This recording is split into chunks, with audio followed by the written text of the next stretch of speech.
I was sitting in the tent, I got a message from one of our Zoomies who was watching the camera and had a little mongoose running around. Now, the little mongoose was doing its thing, and so Rocky, who sent me the video, had asked me straight away that he didn't think this was a slender mongoose at all, and was it a yellow mongoose? Now, yellow mongoose is a common mongoose in South Africa, but not in these areas, in the more arid, dry parts of South Africa, and looks quite similar to a slender, except that it has no black tip to the tail and is a more yellow coloration, as opposed to that rusty color of a slender mongoose. And so, no, it wasn't a yellow mongoose, is the short answer to this, but the long answer is that it actually was a very special sighting, and I'll tell you why, because it is a Selous mongoose. Now, a Selous mongoose is very rare here. You do not see them very often. I've only personally seen one in the Sabi Sands, and I only know of probably about another 3 or 4 sightings of them.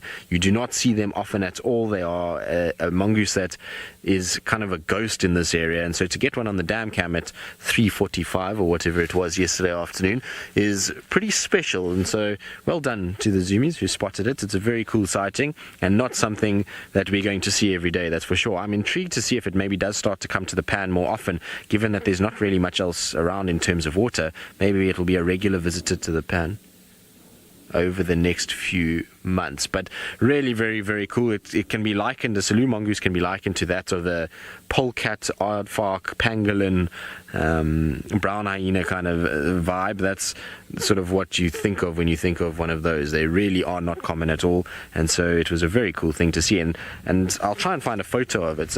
I know there was quite a few photos posted of them, so I'm just trying to see if I can find one for you guys to show you what it actually looks like. If you just give me 2 seconds, I will find it pretty quickly.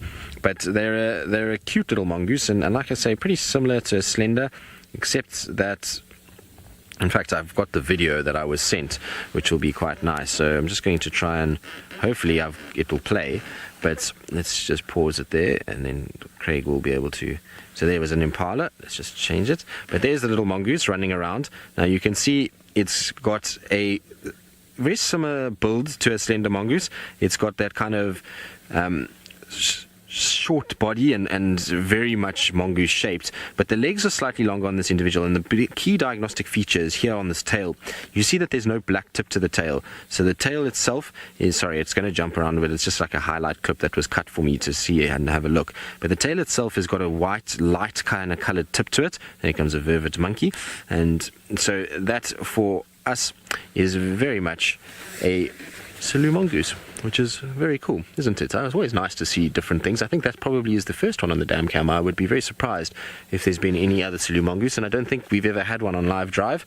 I'm not sure if we have. Maybe some of you might remember seeing one, since we've had most things on our live drives, but I don't recall ever hearing of a Selous mongoose being seen. Now, the other rare mongoose that we do get here in the Sabi Sands is called a Meller's mongoose, and that looks like a white-tailed mongoose, except instead of a white tail, it's got a big black bushy tail, and you see them around, but they're also very rare. You don't see too many of them. There's one on Simambili that gets, and Elephant Plains, that gets seen quite regularly, but other than that, don't see them too often. Right, now I think I've got comms problems. Craig is there we go. No, I've got them back, which is all good. Right, we're going to sit a little bit more with Columba. She's shot upright, and I wonder if maybe Tingana's not moving around. I'm going to keep just checking out and seeing, and while we sit and wait, let's send you back across to Scott, who it sounds like has searched and searched and searched and has now managed to find his lions.